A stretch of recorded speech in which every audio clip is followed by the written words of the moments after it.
What's doing, everybody? Welcome to episode 746 of First Class Fatherhood. I'm happy and honored, as always, to be here with you guys. Thank you for tuning in. And are you ready for some football? The NFL draft is tomorrow, and I have got the perfect guest for you guys today. Adam Schefter joins me on the podcast. Adam Schefter is a legendary sports reporter. Nobody gets the insider NFL news out there faster than Schefty. Now, he was doing some interview spots a couple of weeks ago in the city over in Manhattan, and I got invited to come do an in-person interview with him. So I thought it was a great time to take one of my sons. I like to bring them on these trips with me. It was my son Aiden is a big football fan, his turn in the rotation. So me and Aiden took the trip up to New York City to go do this interview with Schefty. And it happened to be the same day as the solar eclipse that had everybody just mesmerized. So it was pretty cool to see all these people in Manhattan. And we enjoyed watching the people watching the solar eclipse more than we did actually trying to take a look at the solar eclipse itself. But it was a pretty cool Father-Son Day. My son got a chance to meet Adam Schefter, talk to him a little bit about the NFL draft and all that. Schefter is doing a promotion right now for the One Pledge movement, which is encouraging people to get tested early for type 1 diabetes. So it's a big campaign that Schefter is pushing. Props to him for doing it. His wife is somebody that has type 1 diabetes, so it's important to him. We're going to talk about that. You'll hear in the interview. So I had a chance to talk to him about the promotion for the early testing of the type 1 diabetes. We talked a little bit about the NFL draft that's going to be starting tomorrow. And of course, we talk about his fatherhood journey. So it was pretty cool to get a chance to do it. Great for my son to get the opportunity as well. My interview with Adam Schefter is coming your way in just a minute, so please stick around for the interview. And for those of you guys watching live on Rumble, I'm giving you guys a bonus interview, and since we are doing a legendary sports journalist like Adam Schefter, I thought it'd be a perfect time to give you guys my interview with legendary NFL broadcaster Chris Myers. Now, Chris Myers has been in the game for a very long time. He's now with Fox Sports. He was with ESPN, just like Adam Schefter, prior to his working with Fox. He's done the Super Bowls. He has done a lot of NASCAR, Major League Baseball. He's done it all. Chris Myers is a legend. This was back on episode 622 of First Class Fatherhood. This was in 2022. So I'm trying to bring some of these episodes over. I'm giving you guys the bonus here on Rumble. Hope you guys enjoy it. And if you guys enjoy the NFL and you like the NFL dad interviews that I do, just recently I had legendary running back Chris Johnson was on the podcast here with me. So go through the archives. And since the NFL draft is tomorrow, I've had an opportunity to interview several number one draft picks on the podcast here, including Drew Bledsoe, Carson Palmer, Matthew Stafford, and I've had a lot of just NFL Hall of Famers, Deion Sanders, Jim Kelly, Tim Brown, Terrell Davis. Go through the archives, check them all out. A lot of NFL dads join me on the podcast. And if you're looking to buy some sports tickets, I know right now we got the hockey playoffs, you got NBA playoffs, Major League Baseball's going, football now, as soon as they come out with the schedule, those tickets will be on sale. Buy your tickets on SeatGeek.com or use the SeatGeek app. Plug in the promo code FIRSTCLASS. That's one word, FIRSTCLASS, and save $20 on your tickets. All right, so let's do this. As always, please help me spread the word about today's podcast. Every father in your neighborhood or in your contact list, let them know about the show that's here celebrating fatherhood and family life. You guys know it. Every day is Father's Day right here on the podcast. And here comes my interview straight up with legendary sports reporter, ESPN's Schefty, Adam Schefter, on First Class Fatherhood. First Class Fatherhood. That is where Alec Lace comes in with his popular podcast. And one of the most interesting was on a podcast. Alec Lace interviews high-profile fathers from actors to NFL players with a vision to change the narrative of fatherhood and family life. All right, joining me now, First Class Father, Adam Schefter. Welcome to First Class Fatherhood. Alec, thank you for having me. It's an honor to have you here. I know we're promoting early testing for type 1 diabetes. We're going to get to that in a second. Let's start with your fatherhood journey. How many kids do you have? How old are they? Have a 23, soon-to-be 24-year-old son living in New York City, and have a daughter in 9th grade right now who's 15 years old. Yeah, well, I'm in the position you've already been there. My oldest son, we have 4 kids. Our oldest is in high school, senior, college next year. You've done this, sent your son off. What was the experience like for you sending your son to college? What was his experience like there for you? Well, he went to Michigan, like I went to Michigan, and he had a great time, and it was tremendous to have him get into Michigan at that particular point in time because the joke was on my 50th birthday, he got waitlisted at Michigan. And then on my 51st birthday, after he actually got in, he got placed on academic probation and had to leave the school for 6 months to get his grades back up before he returned and eventually graduated. So I was just wondering what he would do on my 52nd birthday. Fortunately, nothing. But it was tremendous to put him in the place that you experience such great joy, and knowing that he would get to live through some of those experiences that you had, and maybe one day my daughter will also have the chance to do that. But I always knew that when we took him there, it would be emotional, and I knew that it would be especially emotional for my wife, and it was. Wow, yeah, incredible. Well, take me back then, if you could, to the beginning of all this then. You said 23 years old. How old were you when you became a father, and how did that experience change your perspective on life? My story is a little different here in the sense that my wife had my son with her first husband, who lost his life on 9/11. So my son was a year old at that point in time. And once he was a year old, I stepped into his life when he was 6 years old and basically helped raise him from that point on. And he really never knew, tragically, his biological father. We obviously, wish he would have, but it didn't work out that way. So I was the father that he knew, and his father was the man that I didn't know. And his father hangs over our home all the time.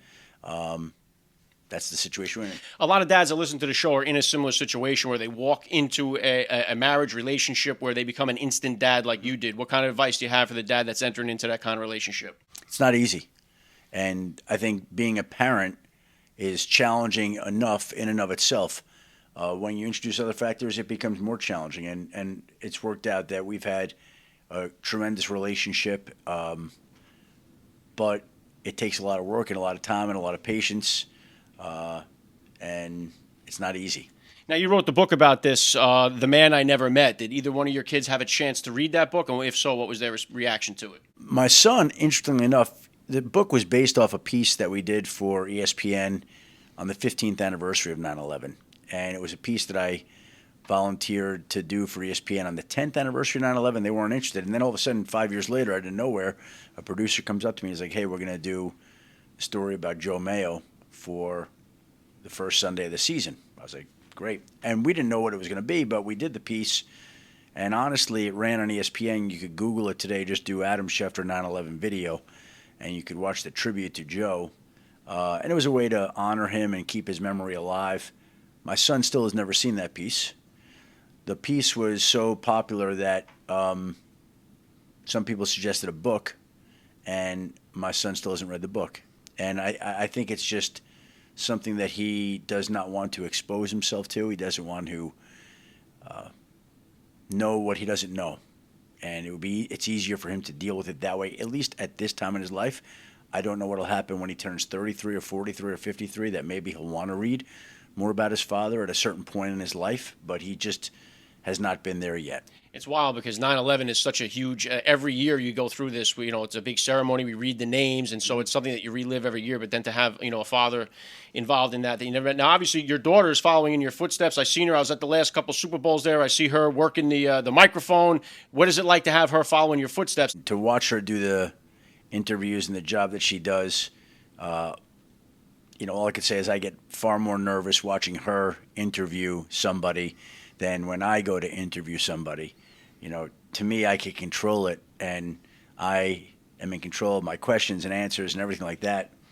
Watching her is a different experience, and I'm thinking, oh my God, there's a follow right there. Ask that, and she won't. I'm like, oh, you missed the follow right there. Like I'm thinking in my mind, and all I can think of is obviously it's just got to be the same thing as a father watching his son play football when he played football or any kind of sport. Or watching his daughter, right?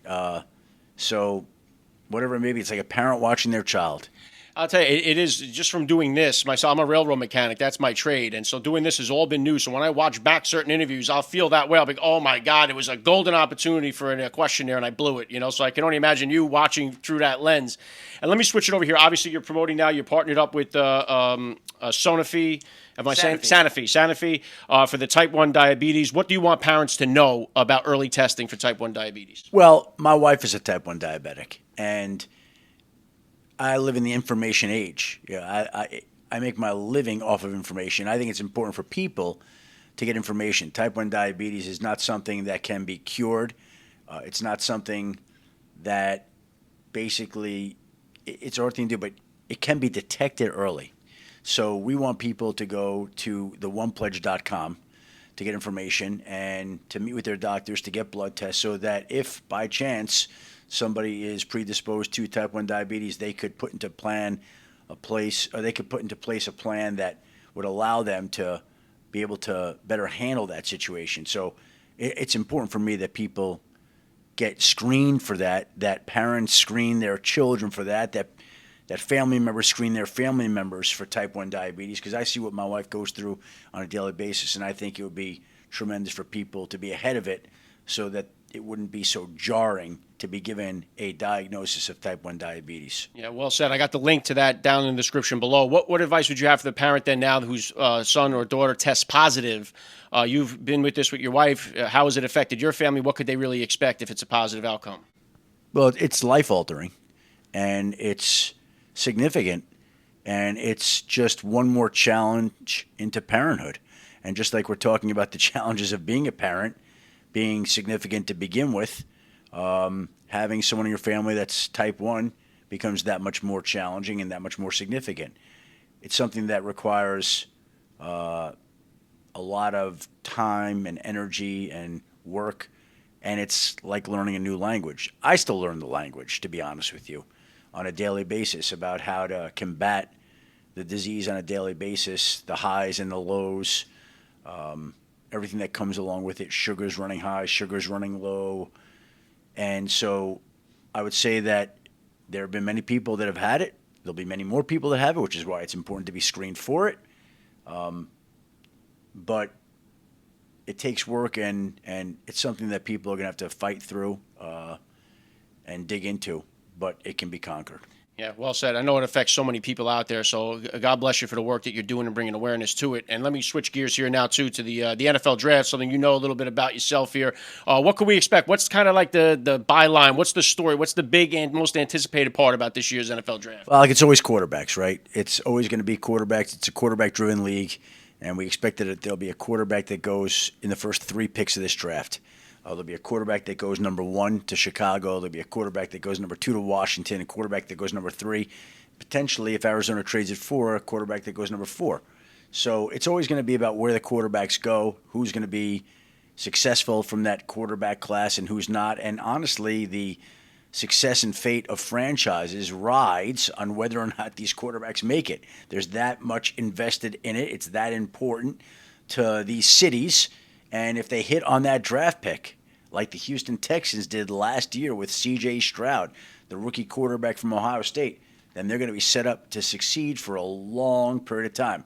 And if they fail to hit on that pick, and there are questions, then that organization is set up to struggle and to have to overcome an awful lot in the years that they have to try to figure out who their quarterback is going to be.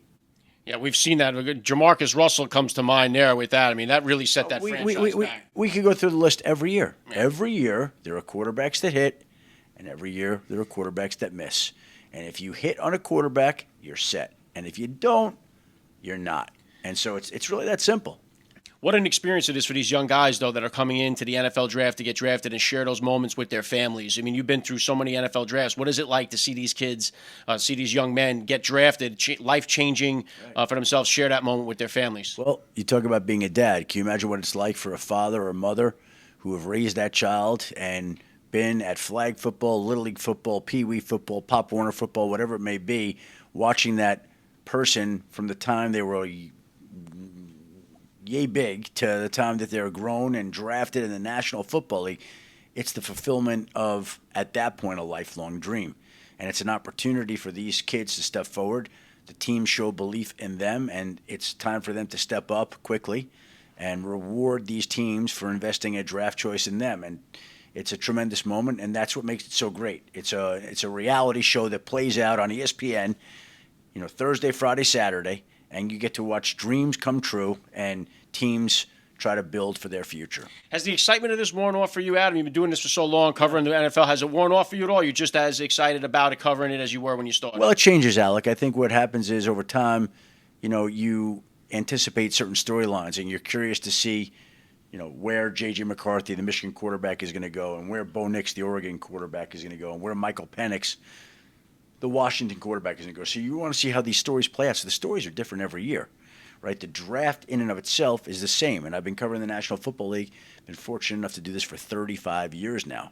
So I've been through a draft or two. I know what this is like, but the stories change every year, and it keeps it fresh and exciting every single year.